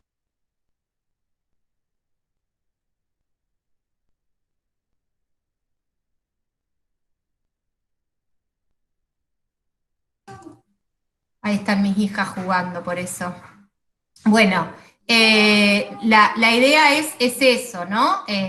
No creer que ahí hay una separación tajante. Sí, que la naturaleza de determinados fenómenos merece de un método específico. Porque si no, tratamos esos fenómenos, eso es lo que él nos quiere de alguna forma decir. Si nosotros nos valemos del método de las ciencias naturales, ¿qué vamos a hacer? Hipótesis son las adecuadas. Vamos a tratar de separar y clasificar y de dividir esos fenómenos como si fueran otra materia, diseccionarlos, cuando en realidad no se presentan diseccionados, no se presentan en parte, se presentan en un todo articulado. Entonces, siempre nos va a quedar como un método que resulta imperfecto, porque no se condice, no se corresponde con la naturaleza del objeto. Esto quizás también se torna un poco más dificultoso porque ustedes recién están, digamos, qué sé yo, quizás en problemática de saber, algunas cosas vieron sobre esto, pero muchas de estas cosas van a quedar más claras cuando transiten metodología 1, cuando vayan a epistemología también, ¿no? Son discusiones del orden de esto, de lo epistemológico, que son los basamentos científicos, filosóficos, que aparecen ahí para entender el desarrollo de la ciencia. Por eso la lectura de Dilthey tiene así como una complejidad importante, pero por eso siempre mi consejo, mi sugerencia es que, bueno, lo lean más de una vez en ese sentido, que puedan hacer una lectura ahí apuntalada con las notas o con los videos, con lo que hay del material, pero que traten de encuadrarse en estas cuestiones puntuales. A veces hay un lenguaje, hay una forma de escribir que tiende a confundir. Yo se los digo para que no queden empantanados en no entiendo nada, y bueno, sino que va por acá. Él de alguna forma se propone esto, dar fundamentos a un método que es esto, que es científico, que no es ni filosófico, como sería el planteo kantiano de esta razón pura, ni metafísico, que es esta idea de lo trascendental, que es algo que ni siquiera podremos en todo caso hasta abordar, ¿no? Se vuelve externo a nuestras posibilidades, a nuestro mundo. Y él dice, no, tiene que haber una forma. Yo la voy a encontrar. Y bueno, nos deja ahí un poquito rengos, pero abre, ¿no?, a toda esta dimensión, que bueno, después le da como cuerpo, ustedes tengan el cuerpo en el sentido, ¿no?, de identidad, de robustez, bueno, el desarrollo de todas las ciencias sociales, las ciencias humanas. Ven y Carmina, acá hay otra gata, mirá, ahí. ¿Cómo les gusta a los gatos transitar por las computadoras, che? Y bueno, nada, es como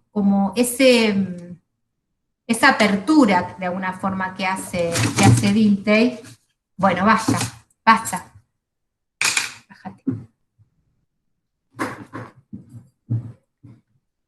A indagar en todas estas dimensiones que bueno, siempre han generado controversias en relación a cómo conocemos, desde dónde conocemos, bajo qué impronta, cuál es el límite de esa objetividad, cómo generar, digamos, cada vez más refinamientos de esos métodos que nos permitan un conocimiento de mejor calidad, ¿no?, bien fundamentado, bien argumentado. Esas serían un poco las cuestiones a tener en cuenta. Bueno, no sé si me queda, digamos, bueno, muchas cosas. Yo este año, haciendo honor a lo recortado, hice, digamos, una selección, ajusté más la cantidad, digamos, achiqué la cantidad de capítulos a trabajar de Dilthey, entendiendo que esto es como, bueno, siempre un marco de referencia para Boas, ¿no?, para después poder comprender cómo él también se preocupa por los desarrollos históricos, por los fenómenos históricos, por cómo concibe, ¿no?, al hombre también, a ese individuo, por cómo es la relación entre ese individuo y la totalidad, que sería la cultura, por los atravesamientos que tienen estos fenómenos, por las transformaciones.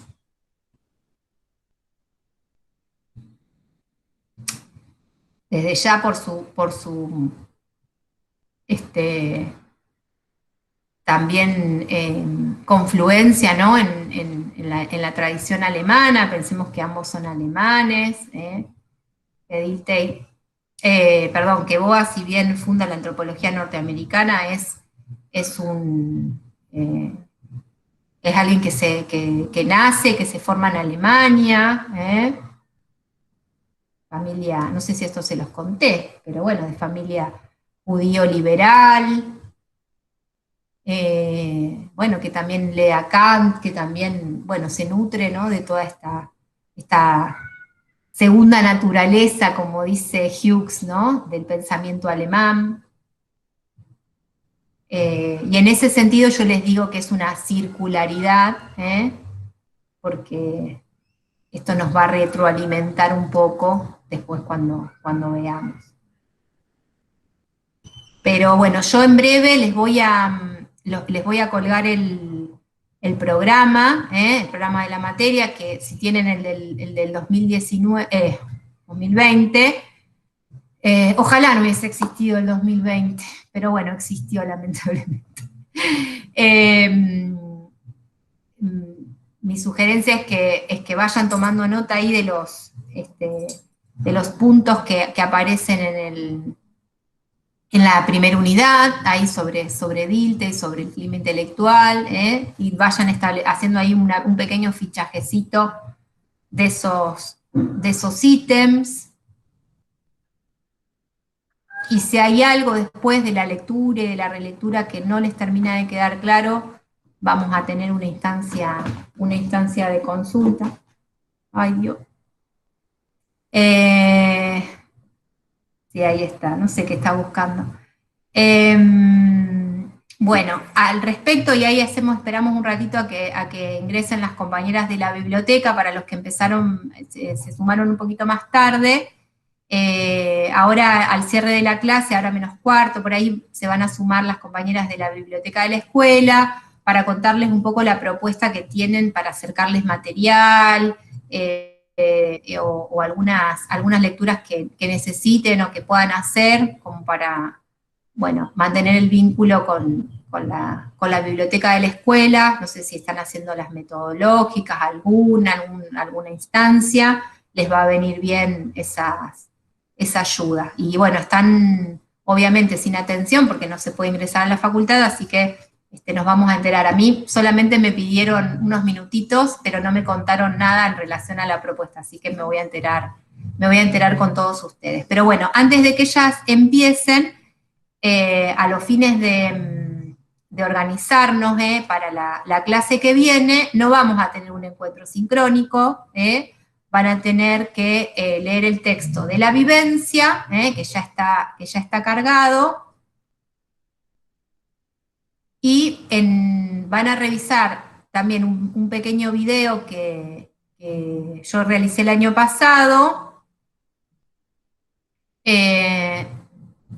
ahí con una especie de PowerPoint, podcast, no sé cómo llamarlo, bueno, un recurso, como dicen los pedagogos, que desarrolla ahí un poquito el tema de la vivencia. O sea, el martes en sí no vamos a tener encuentro. Revisan esas dos cosas, y sí lo que podemos organizar es una clase de consulta el viernes, ya les digo que sería viernes 7.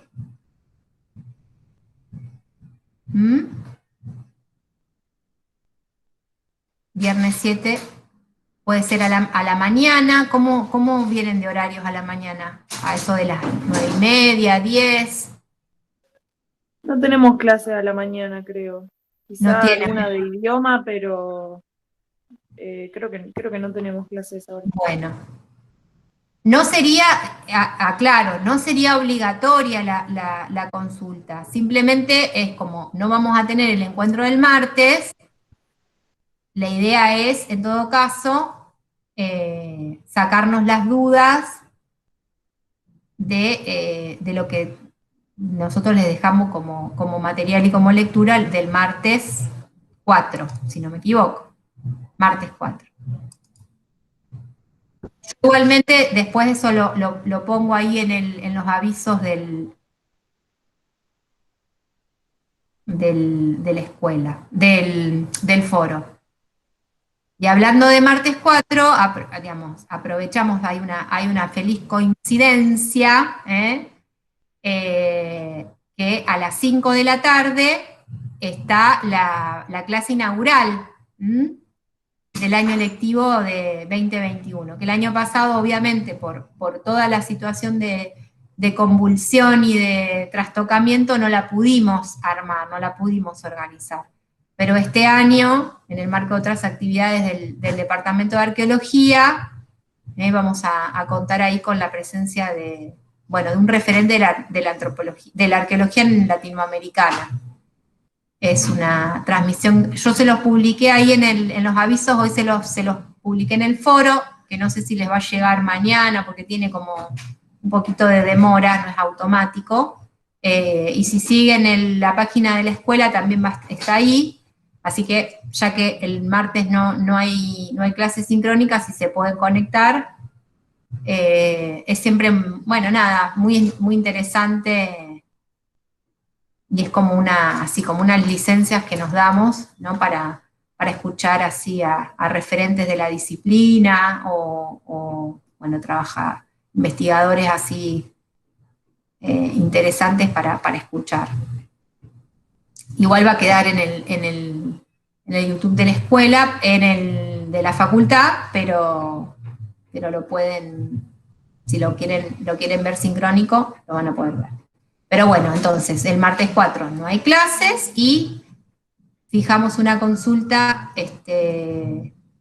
para aquellos que lo necesiten el viernes a la mañana.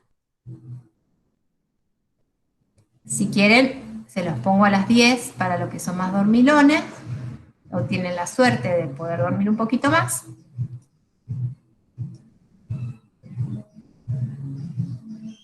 Y ahí nos sacamos las dudas en relación a este texto, que les adelanto, es pequeño, debe tener 3 páginas, pero potente, ¿sí? Muy, muy potente en relación a la densidad que tiene, ¿eh?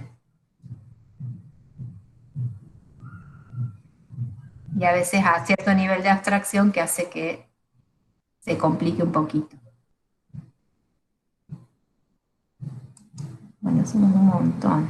Bueno, le voy a ir avisando a las chicas que se sumen. Así las escuchamos y después, bueno, pero si hay alguna duda o algo Laura, ¿sí?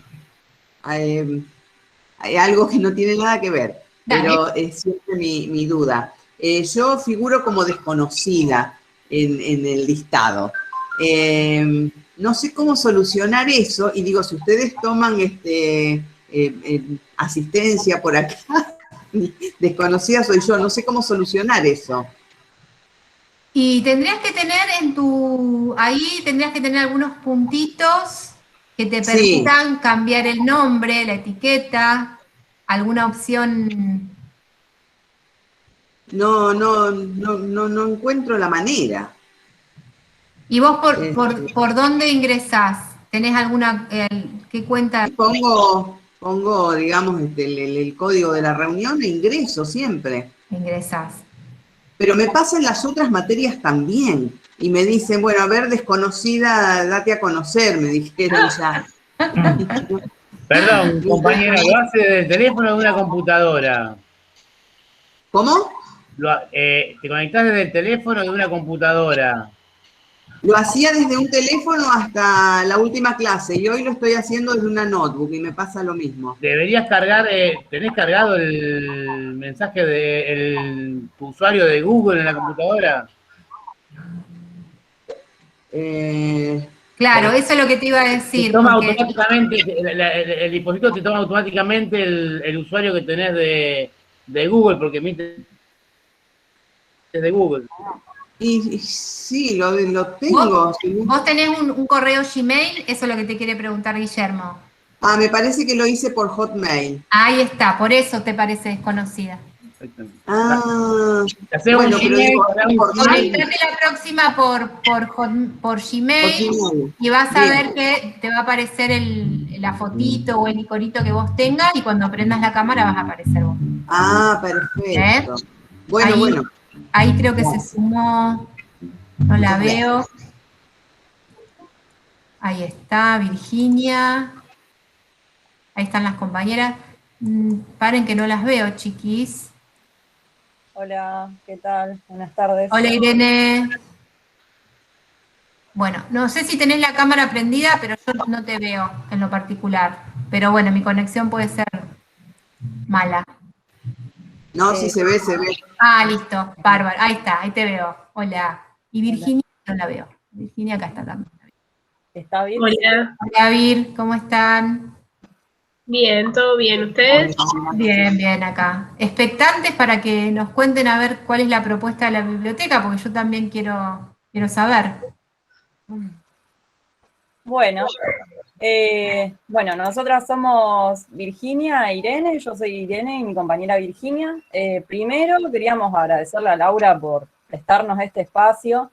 Es todo un desafío para nosotros, nosotras, los que integramos el espacio, poder volver a establecer un vínculo dinámico con los docentes y con los estudiantes, frente a esta nueva situación que se plantea del cursado, de cómo la ruptura completa de la vida facultativa en la presencialidad.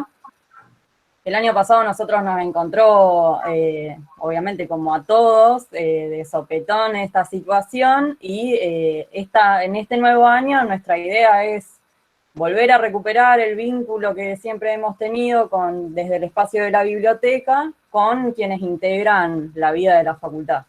Esto sería como, esta propuesta, como dice Laura, sería como una especie de recuperar esas pasadas por los cursos que siempre han caracterizado a la facultad, de distintas agrupaciones, de distintos espacios que se paraban en la puerta del aula y pedían los 5 minutos de intervención. Bueno, esta es una nueva modalidad totalmente diferente, pero la finalidad es la misma, que nos conozcan, que conozcan el espacio, que conozcan lo que ofrece la biblioteca. La biblioteca para nosotros es un espacio de militancia, de un espacio de ponerle el cuerpo, en donde a su vez permite una gran diversidad de accesos a la información, a las colecciones de los libros, a bibliotecas personales por ejemplo, del profesor Garbursky o de Buenaventura Terán,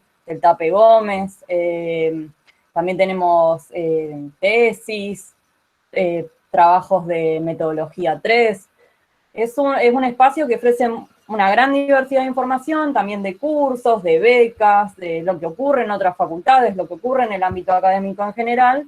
Entonces nosotros lo que teníamos ganas es de que sepan también en qué situación está hoy en día la biblioteca. La biblioteca, no sé si saben, el aula 12, que es el aula 12 de la Escuela de Antropología, fue remodelada, la Biblio consiguió un nuevo espacio, estamos en el proceso de mudanza de todo lo que es la colección de la biblioteca, pero sin embargo queremos, si bien no podemos ofrecerles la atención de ir al espacio y consultar los libros que tenemos y encontrarnos en los pasillos y en las aulas, sí queremos saber tal vez qué les gustaría a ustedes que la biblioteca ofrezca, cómo les gustaría una dinámica de trabajo, de acercamiento entre nosotros, y también, y esto es lo que más vamos a reforzar con BIR, es que se acerquen también a integrar el espacio, si tienen ganas, de que el espacio está siempre abierto a nuevas personas que lo integren. Es un espacio que ofrece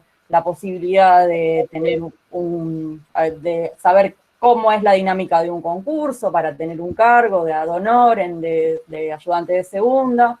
Entonces es un espacio, la verdad que en lo personal considero que es sumamente rico la gran cantidad de cosas que ofrece. Entonces nuestra idea sería eso, si tienen ganas de decirnos qué esperan de la biblioteca, qué cosas les gustaría hacer, y que hagamos en conjunto, y sobre todo que se acerquen a participar. Nosotros le vamos a dejar en el chat las distintas vías de contacto que tenemos. Tenemos un mail, un Facebook, una página, una fanpage y un Instagram. Hacemos también, reenviamos mails de importancia, así que si tienen ganas también nos pueden mandar un mail diciendo que quieren que los agreguemos a la lista de difusión. Así que eso, no sé si Vir, me olvidé de algo. ¿Quieras decir? Sí, no te olvides de nada, pero quería agregar algunas cositas respecto de, bueno, nuestra forma de organizarnos. La Biblia es un espacio gestionado por estudiantes, obviamente trabajando en conjunto con dirección. Tenemos articulación institucional con la escuela permanentemente, pero es un espacio gestionado íntegramente por estudiantes desde sus inicios. Y nos manejamos de una manera horizontal, todo lo decidimos en reuniones. Si bien hay algunos compañeros que tenemos tal vez más carga horaria, porque ocupamos cargos rentados y se van rotando dentro del personal de la biblioteca para que todos tengan acceso a ellos, pero bueno, es un punto al que se puede llegar participando de la Biblia, que somos quienes coordinamos, si se quiere, entre mil comillas, el espacio. Bueno, todo se decide en reuniones, siempre se escucha al compañero, está abierto para cualquier tipo de inquietud o iniciativa, y bueno, también esta pequeña charla tiene como fin que haya una vuelta y que nos cuenten sobre todo qué necesitan. Ustedes están en segundo año, tuvieron un primer año súper particular, tal vez algunas compas de ustedes ya se sumaron a la biblioteca este año. Tenemos formas de participación virtual y presencial también, pero no queremos tampoco obligar a nadie a que en este contexto se exponga a salir o a participar presencialmente. También hay instancias virtuales en las que se pueden sumar. Y bueno, está más que abierto el espacio para que nos digan qué necesitan, qué les gustaría saber, qué les pasa con esto, si tienen alguna pregunta.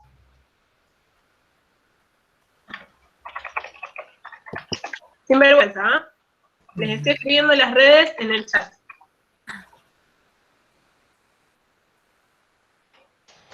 Sí, tal vez ustedes como son de segundo, aunque veo ahí un par de nombres conocidos, no conocen lo que era antes la biblioteca o no conocen tanto la vida de la facu antes de la pandemia, pero sí, siéntanse en libertad de decirnos lo que quieren o lo que esperan o lo que consideran que una biblioteca institucional como estudiantes de antropología les puede ofrecer o le puede facilitar. Nosotros hacemos horario de consulta online, entonces a lo mejor si tienen alguna dificultad de conseguir material, se lo podemos facilitar. Esas cosas, que sepan que estamos completamente abiertos a cualquier propuesta, a cualquier inquietud, a cualquier crítica, si ya han tenido algún tipo de contacto con la Biblia y quieren decir, no, pasó algo y tal cosa. Eso, sin miedo pueden abrir los micrófonos si quieren y hacer algún comentario, algún aporte, no sé. Si no, los dejamos, sabemos que estuvieron cursando y no queremos Yo tengo extender. una duda, ¿se me escucha? Sí. Sí. ¿Sí? Yo quiero saber, así como estamos hablando de la presencialidad y lo virtual, digamos, ¿cómo me puede aportar la biblioteca de forma virtual? Por ejemplo, yo no estoy en Rosario, los formatos están subidos virtualmente, yo puedo consultar algún determinado libro y ver cómo se puede, o alguna bibliografía, o por ejemplo, el trabajo ya hecho de la facultad con otros alumnos, o el tema de lo virtual directamente. En principio, no tenemos la colección completa de forma digital. Hemos tenido muchas consultas de gente necesitando libros que teníamos en la Biblia, y como no podemos acceder todavía, aparte a la colección física, porque la estamos reordenando en el nuevo espacio que se nos cedió para la biblioteca, lo que estábamos haciendo era ayudar a esa persona que estaba en búsqueda de determinada bibliografía a encontrarla en motores de búsqueda académicos que ya tal vez nosotros manejamos con más cancha y que podíamos facilitarlo de esa manera. La colección no está digitalizada, pero sí hay algunas cuestiones que sí. Por ejemplo, este año estamos con el proyecto, ya tenemos varias tesis en nuestro haber, resta subirlas, de digitalizar la colección de tesinas que tenemos. Lo que pasa es que esto es un proceso medio burocrático intenso porque hay que tener permiso escrito de todos sus autores, por los derechos de autor. Pero bueno, eso en particular las tesis este año van a estar digitalizadas, todas las que nos den permiso para hacerlo. Y algunas de las publicaciones, por ejemplo, que tenemos en la biblioteca, ya se están manejando en formato digital, así que también podríamos facilitar el acceso. Pero bueno, en cualquier caso nos pueden mandar un mail con la consulta específica y los ayudamos a encontrar lo que necesiten. Bien, perfecto.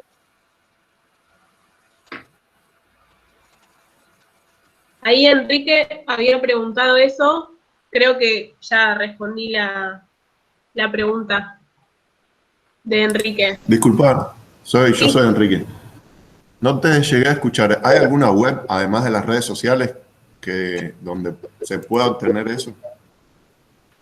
No por ahora, sí tenemos algún material específico que se está por digitalizar, por ejemplo las tesinas, o podemos ayudarte a encontrar el material en particular que vos necesites, pero la colección no está digitalizada, es una colección bastante amplia y por ahora no está digitalizada, nunca nos habíamos encontrado con esta situación tampoco.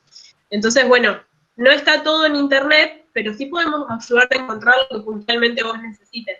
No tenemos página institucional, solo está el sector dentro de la página de la universidad que describe lo que ofrecemos y nuestros horarios. Okay, sí está bueno recordar, de nada, perdón, que tenemos horarios de atención virtual, pueden acceder a ellos en nuestro Instagram o en nuestro Facebook, también en la página de la facultad, o mandarnos directamente un mail. Sí, también hay muchas, la facultad, disculpen, cuenta con muchas bibliotecas específicas de cada carrera. Esas bibliotecas, en una gran parte, hacen horarios de atenciones reducidos, con turno, para solicitar el material físico. Nosotros no podemos en este momento ofrecer eso por la particularidad de estar en una mudanza. No, el objetivo es, de una vez terminada la mudanza, con todos los protocolos y con todas las precauciones pertinentes, poder a través de un sistema de turnos, quienes necesiten y consulten, mostrarles cuál es nuestro inventario, toda la colección de libros que disponemos, y coordinar para hacer la entrega del material físico. El problema es ese. Actualmente la particularidad es que el espacio físico está en remodelación y en mudanza, entonces hay muchos materiales a los que no estamos pudiendo acceder ni siquiera nosotros, porque estamos mudando de las cajas de donde están guardados. Entonces, sí, de todas maneras, tampoco falta una eternidad, vamos bien con la mudanza, así que les prometemos que en breves vamos a tener novedades con eso. Sí, totalmente, ya hicimos una gran parte del trabajo, pero bueno. Sí. Esa es la particularidad, de que igualmente en la facultad hay otras bibliotecas específicas, de a lo mejor podemos también ver de linkearle que a lo mejor algún ejemplar que se solicite está en otra biblioteca, y ver de linkear para que sí puedan acceder al material físico. La realidad es que en las bibliotecas no tienen digitalizado todo su compendio de libros, porque es una locura. Pero sí les podemos ofrecer estas herramientas de búsqueda, de facilitarles, de mostrarles las distintas páginas en donde, por ejemplo, se me ocurre ahora la más emblemática, academia.edu, a lo mejor no la conocen, y es una página en donde tiene una gran cantidad de material digitalizado, entonces ayudarles, colaborarles en esas búsquedas. Sí, o inclusive si les interesa una temática, como una consulta frecuente en la biblioteca, che, estoy trabajando salud, ¿qué autores me recomendás? Entonces, bueno, ahí ya les podemos hacer un acercamiento a determinada selección de bibliografía, que por ahí en internet es más un caos, poner antropología de la salud y que salga lo que salga. Eso también lo podemos hacer, y siéntanse libres de escribirnos. Bueno, yo creo que con eso estamos, no nos queremos interrumpir tanto. Bueno, gracias de vuelta, Laura. No, gracias chicas, sí, tal cual, yo les decía lo mismo, que para los trabajos de las metodologías va a ser digamos, para mí es como fundamental el vínculo con la biblioteca, porque los acerca también a esta específica, que a veces da un poco de pavor cuando uno entra a internet y pone en el buscador y chao. Bueno, me tengo que retirar porque me están acá haciendo piquete. Está bien, bueno, muchas gracias. Bueno, chao chicas, y bueno, nosotros entonces nos volvemos a encontrar el martes 11. En la consulta, y el martes 11. Adiós. Adiós. Chao, gracias.